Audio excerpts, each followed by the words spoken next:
로마서 8장 31절부터 39절까지 교독하시겠습니다. 그런즉 이 일에 대하여 우리가 무슨 말하리요? 만일 하나님이 우리를 위하시면 누가 우리를 대적하리요? 자기 아들을 아끼지 아니하시고 우리 모든 사람을 위하여 내어주신 이가 어찌 그 아들과 함께 모든 것을 우리에게 은사로 주지 아니하시겠느냐? 누가 능히 하나님의 택하신 자들을 송사하리요? 의롭다 하신 이는 하나님이시니 누가 정죄하리요? 죽으실 분은 다시 살아나신 이는 그리스도 예수시니 그는 하나님 우편에 계신 자요 우리를 위하여 간구하신 자십니다. 누가 우리를 그리스도의 사랑에서 끊으리요? 환난이나 곤고나 핍박이나 기근이나 적신이나 위험이나 칼이랴. 기록된다. 우리가 종일 주를 위하여 죽임을 당게 되며 도살할 양같이 여김을 받았나이다 함과 같으니 그러나 이 모든 일에 우리를 사랑하시는 이로 말미암아 우리가 넉넉히 이기느니라. 내가 확신하노니 사망이나 생명이나 천사들이나 권세자들이나 현재일이나 장래일이나 등 다 같이 높음이나 기쁨이나 다른 아무 피조물이라도 우리를 우리 주 그리스도 예수 안에 있는 하나님의 사랑에서 끊을 수 없으리라. 아멘. 하나님의 신령한 복이 여러분 가정에 늘 이어지고 또 충만하게 흐를 수 있기를 예수 이름으로 축원합니다. 우리 하나님이 주시는 복이 이른 비와 늦은 비처럼 항상 여러분 심령에 가득하시기를 바랍니다. 우리가 주님 앞에 나올 때마다 복된 소망이 있기 때문에 그분 앞에 나올 때마다 우리가 그분께로부터 얻을 것, 주실 것이 있기 때문에 우리는 늘 그분을 사모하고 사모하는 겁니다. 하나님이 자기에게 나온 자를 빈손으로 보내지 않으신다고 성경에 말씀했습니다. 과연 하나님은 이번에 이 시기에 이 예배 때 올해 내게 주신 은혜가 무엇일까? 이렇게 사모한 사람은 항상 주님께 받을 것이 있습니다. 이것이 우리 많은 신앙의 선진들이 증거한 바 아니겠습니까? 믿음이 없이는 기쁘시기 못하나니 그분께 나온 자는 상 주신 분이심을 믿어야 할지니라. 우리는 받은 구원의 완전함, 또 우리가 하나님께 받은 이 은혜가 얼마나 큰 것인가에 대해서 아무리 듣고 아무리 가르치고 아무리 말해도 그건 넘치지 않습니다. 믿음의 분량이란 말이 있죠. 이것은 하나님이 주신 것을 담을 수 있는 분량이에요. 근데 너무 그릇이 커가지고 그분이 주신 것 다 담아도 모자란다. 이런 일은 상상할 수가 없어요. 우리가 지금 그분께 받을 수 있는 것이 너무나 많지만은 그러나 그릇이 적어서 다 넘쳐버리고 그걸 다 떠내려가게 할 수밖에 없다는 것을 알아야 됩니다. 하나님이 우리에게 주시는 것을 받을 수 있을까? 우리는 여러 번 통해서 1년이면 벌써 주일 설교만 50번이 넘죠. 그리고 그 외에 말씀을 들을 수 있는 기회가 수백 번입니다. 10년만 한다면 수천 번을 기회를 얻습니다. 근데 어떤 사람은 똑같이 시작해서 믿음이 성장하고 자기 삶 속에 놀라운 변화가 시작되는데 어떤 사람은 3년 6개월 동안 단 한 방울 비가 안 온 그 땅 마냥 메마른 사람도 있어요.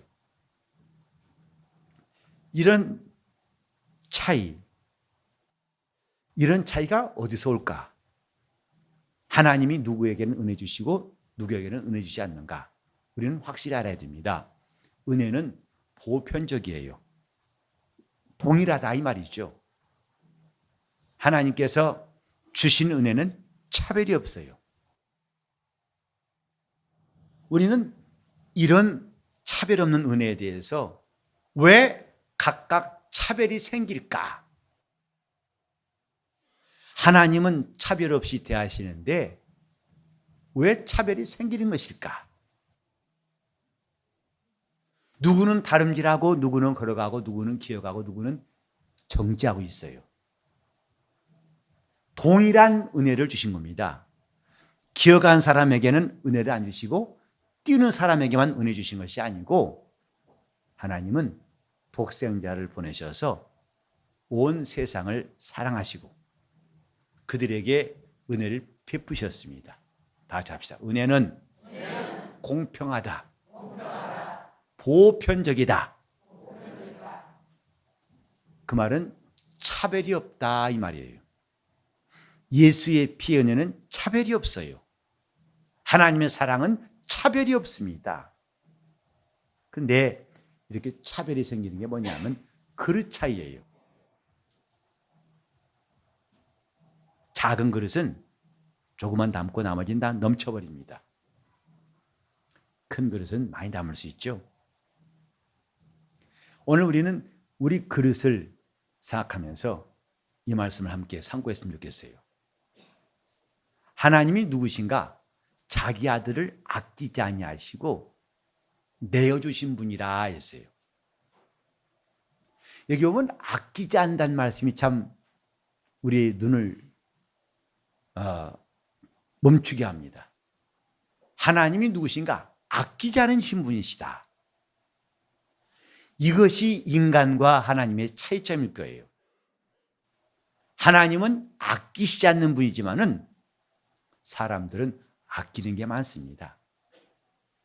그래서 신앙생활도 하나님 앞에서 아끼느라고 자기 것을 아끼느라고 주님 앞에 나올 때 그분의 섭리를 받지 못한 사람들이 적지 않습니다. 자기가 아끼지 않고 하나님 앞에 순종한 사람들은 하나님은 그들에게 역사하신 것을 볼 수 있습니다. 마리아는 천사가 와서 내가 아들을 낳을 것이다 할 때 자신이 아끼는 자기 일생을 내려놓았어요.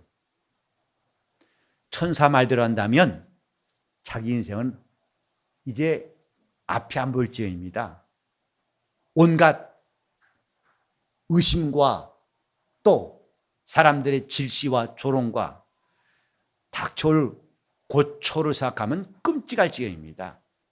그런데 마리아는 그걸 자기 일생을 아끼지 아니하고 오히려 하나님 말씀을 반영해서 나는 주의 계집종이오니 그 말씀대로 내게 이루어지이다 하고 받아들였습니다. 인간은 아끼는 게 많습니다. 신앙생활 잘하고 싶어도 잘 안 되는 이유가 뭐냐? 아끼는 것 때문에 그렇습니다.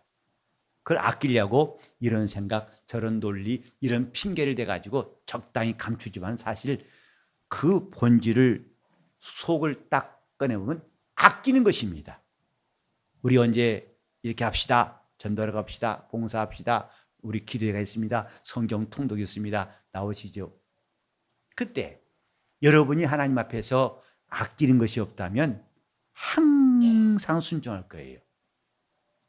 근데 아끼는 것이 있기 때문에 그걸 직설적으로는 말하기 뭐하니까 둘러둘러 말하고 포장지에서 이렇게 해서 할 수 없이 제가 좀 피치 못할 사정을 해가면서 말하죠. 성경에 보면 믿음의 사람들은 아끼지 아니하고 그랬어요. 아브라함은 100세에 낳은 독자를 아끼지 아니하고 하나님 앞에 드렸다고 그랬어요. 그러니까 하나님께서도 내가 이제야 내가 하나님을 경외한 줄을 아노라. 아브라함이 아끼지 아니하고 사랑하는 독자를 내놓았다는 것을 하나님은 매우 귀히 여기시고 그에게 약속하신 거죠. 영적 생활은 어디에 아껴야 되고 어디에는 아끼지 말아야 할지 분별할 수 있는 지혜가 필요합니다. 그게 자기 영혼을 위한 것이고 그릇을 키우는 거예요.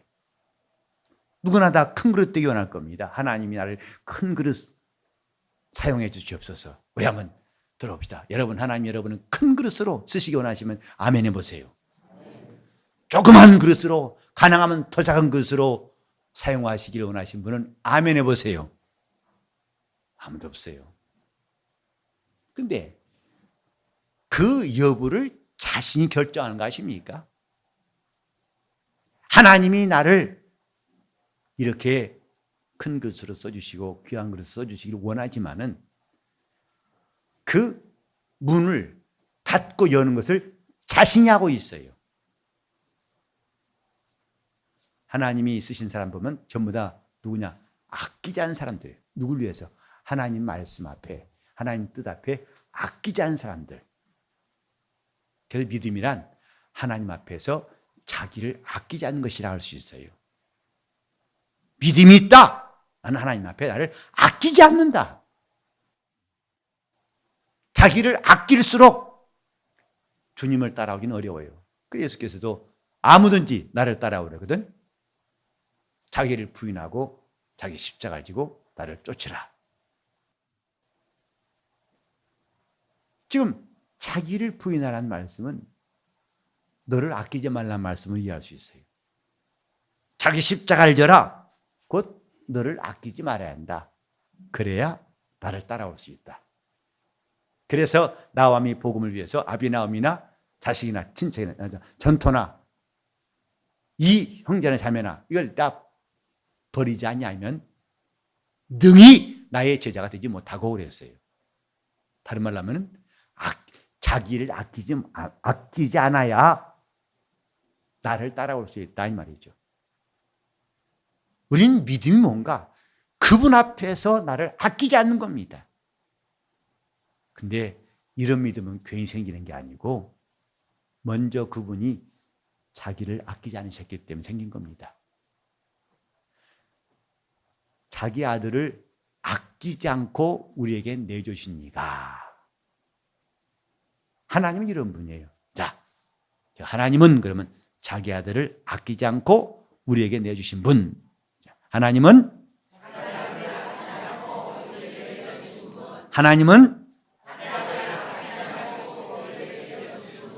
그분이 하나님이세요.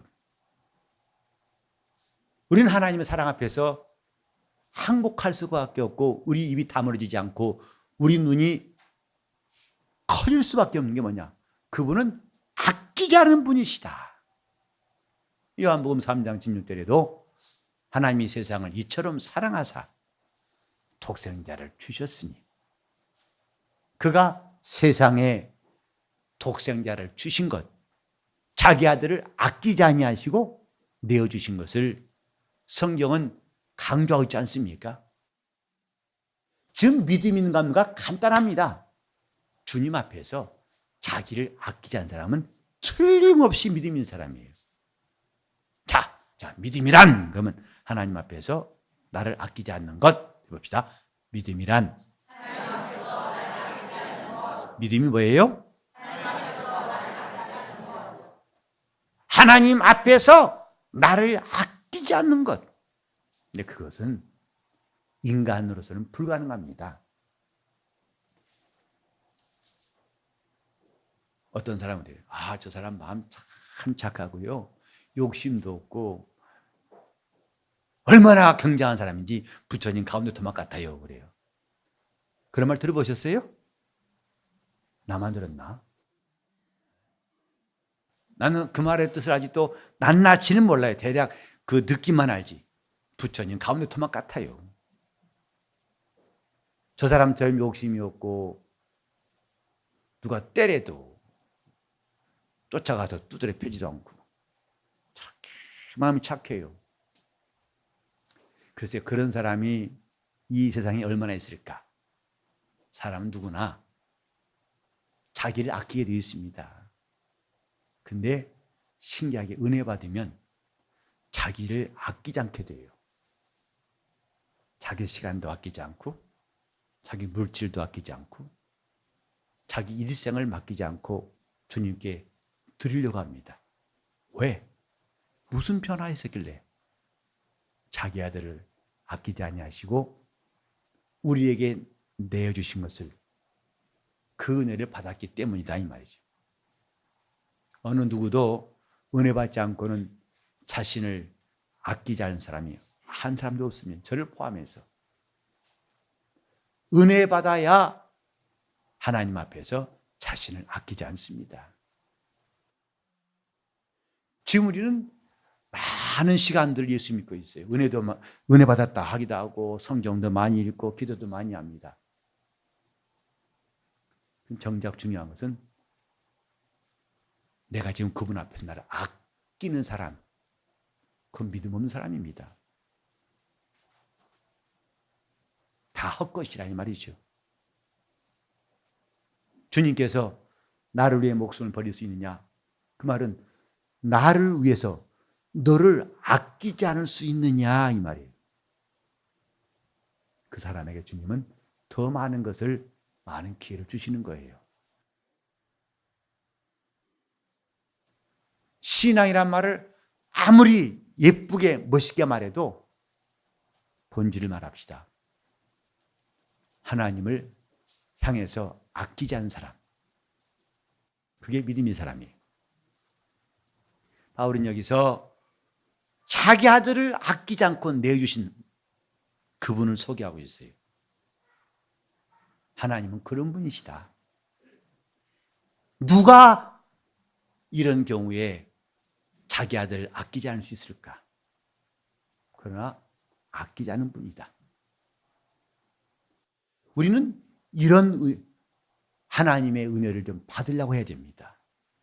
교회 생활을 오래 하는 것도 중요하지만 이런 은혜를, 곧 우리를 사랑하셔서 자기 아들까지 아끼지 않고 주신 분,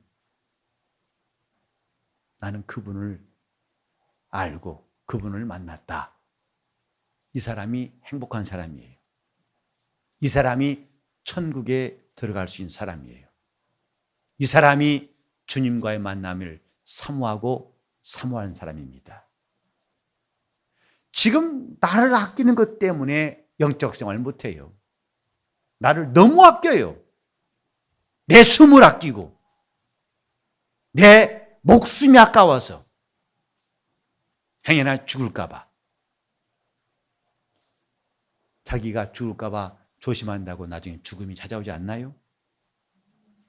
그건 언젠가는 다 자기가 죽음 앞에서 그 숨을 거둘 때가 있을 것입니다. 지금 보세요. 기도하더라도 자기를 아끼니까 간절한 기도가 안 나오는 거예요.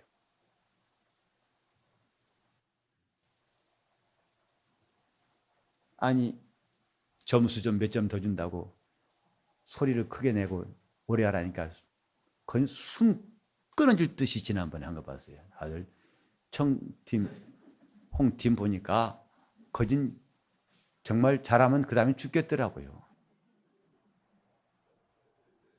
하면서 어쨌든 소리가 안 끊기게 하려고. 50점이 뭐간디? 그거 안 받으면 안 돼요? 근데 그 점수 딸라고? 누구시?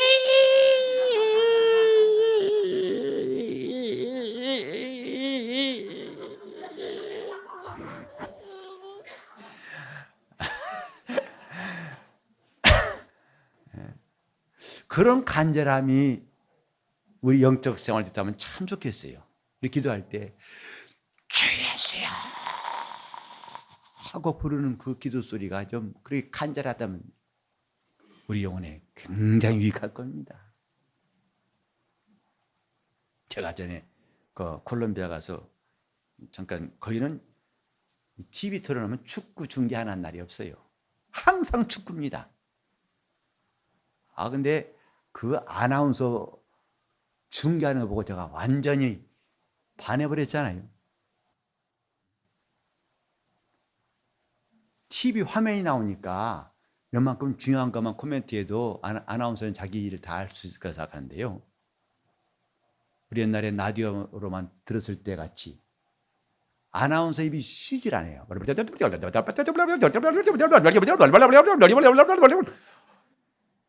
제가 그 말을 다 해석 못하겠지만은 아마 미세한 것까지 가다가 미끄러질 뻔했다 다시 일어났습니다. 다시 근데 또 뛰어갑니다. 근데 또 비껴냈습니다. 지금 아마 그거까지 섬세히 말하는 것 같아요. 왜냐하면 말이 얼마나 꽉 차 있는지 숨 쉴 틈이 없어요.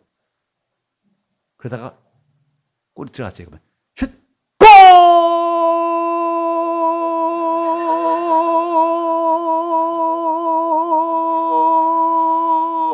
때 콜롬비아 하더라고요. 콜롬비아 골이다 이 말이죠.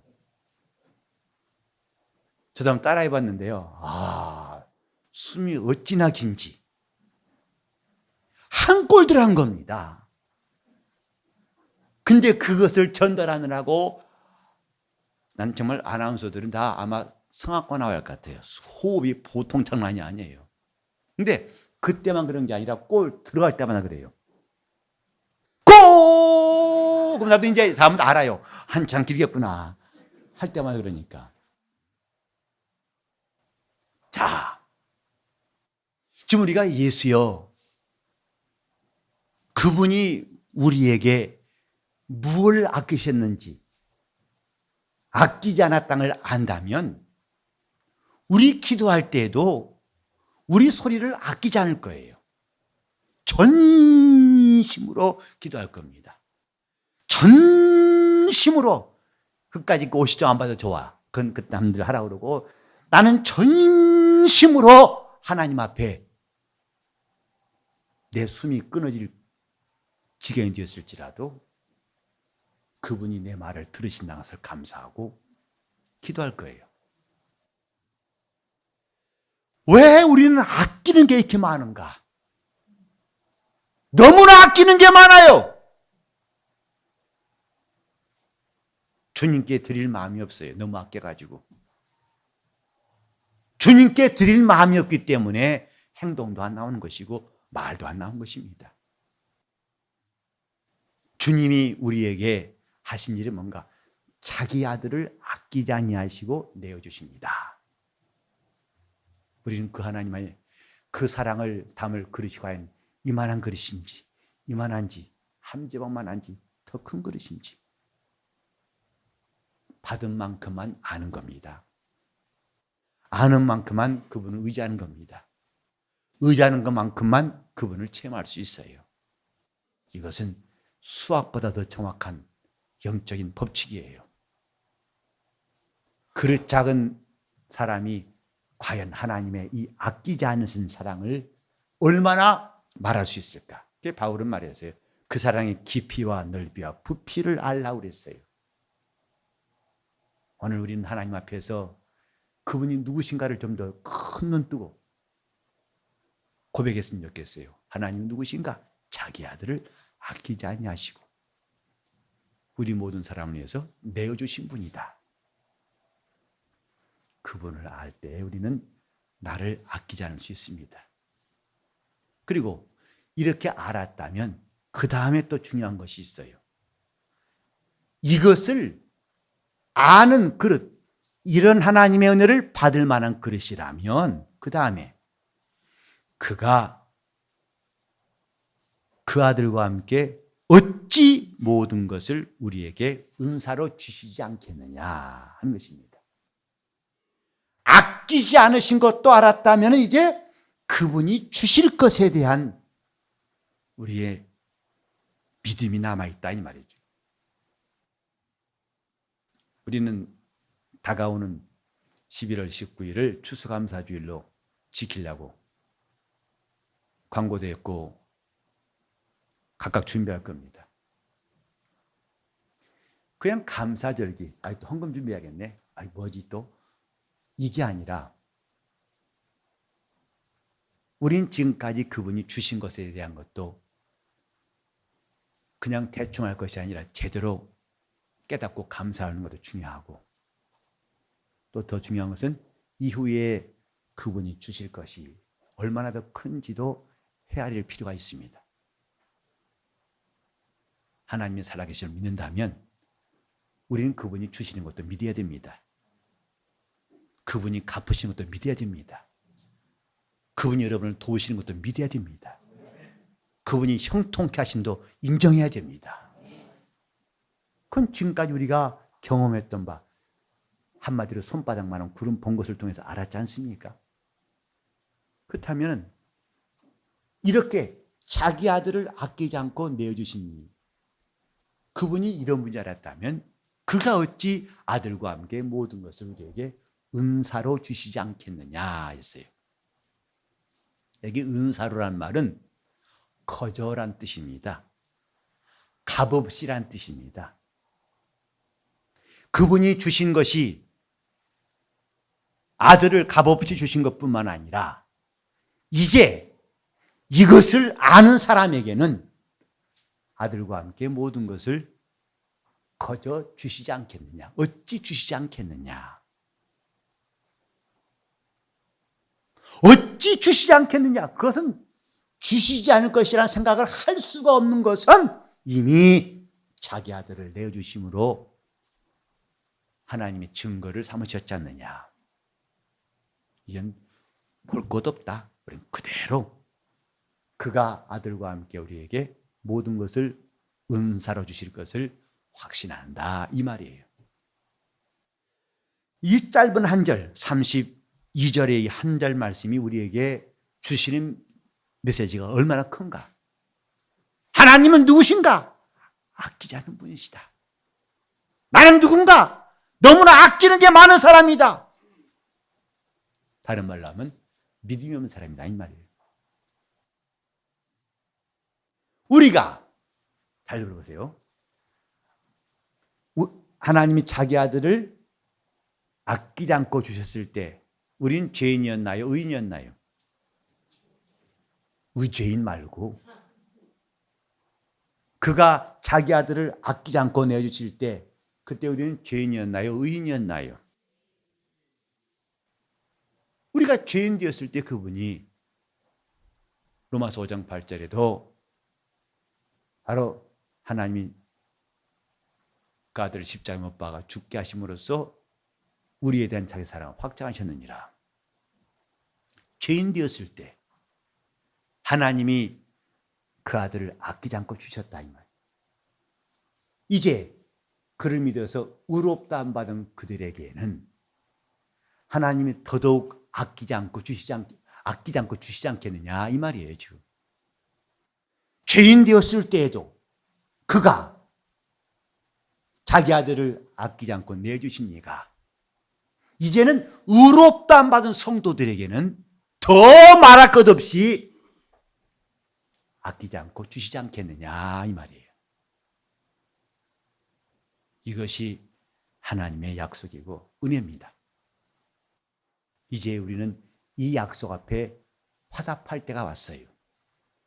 이것이 바로 나에게 하신 약속이라고 받아들이고 우리가 행동할 때가 나왔습니다. 죄인 되었을 때에 그 아들을 십자가에 못 박혀 죽게 하시기까지 내어주신 이가 그로 예수를 말미암아 의롭다고 하는 그들에게 뭘 아끼시겠느냐? 무슨 은사인들 그가 값을 매기시고 아깝다고 사양하시겠느냐? 커져 주실 것이다. 그런데 그렇게 커져 주시는 그것은 돈으로 사는 것이 아니라 하나님 앞에 자기를 아끼지 않은 사람들에게 풍성히 부어주시는 것입니다. 우리는 그것을 감당할 그릇들이 다 됐으면 좋겠어요.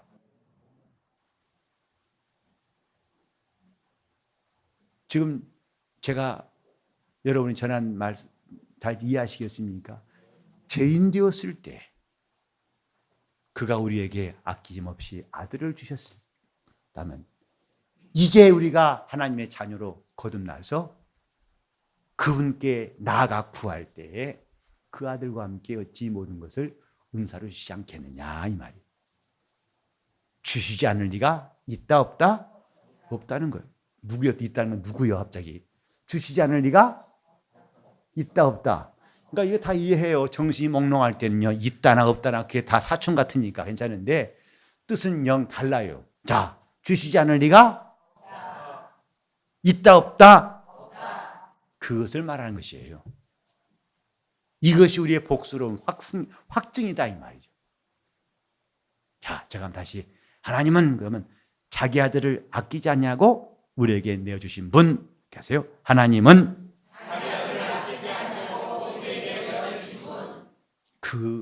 그분을 아는 게 은혜라 이 말이죠. 그 사람은 자기를 주님께 아끼지 않습니다. 그러면 하나님은 또 그 아들과 함께 우리에게 내주십니까? 아들과 함께 무슨 은사인들 아끼시겠느냐?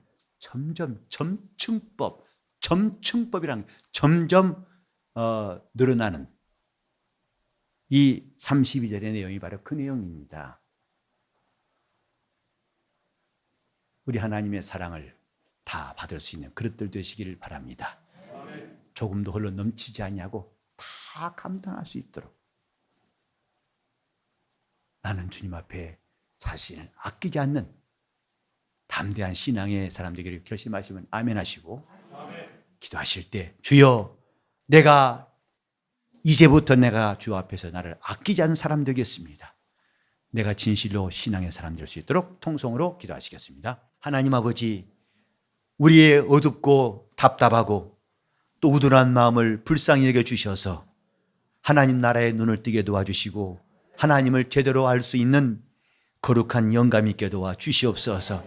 자기 아들을 아끼지 않고 내어주신 그 은혜가 우리 영혼에 임하게 도와주셔서 더 이상 우리가 자신을 아끼고 주님과 타협하려는 어리석은 자세를 버리게 도와주셔서 무엇이 그리 바쁘고 무엇이 그리 중하고 무엇이 그리 좋아서 하나님 앞에 자기를 아끼다가 어느 날 송두리째 잃어버리고 그때에서 후회한 사람이 없게 도와주시옵시고, 자기 아들을 아끼지 않고 내주신 하나님께서 이제는 성도들에게 그 아들과 함께 모든 것을 은사로 주시는 것 다 감당케 도와주시옵소서. 우리 주님의 교회가 바로 이런 교회, 주님의 사랑과 복을 담을 수 있는 그릇들 다 되게 하여 주옵소서. 예수 이름 받들어 기도를 드리옵나이다. 아멘.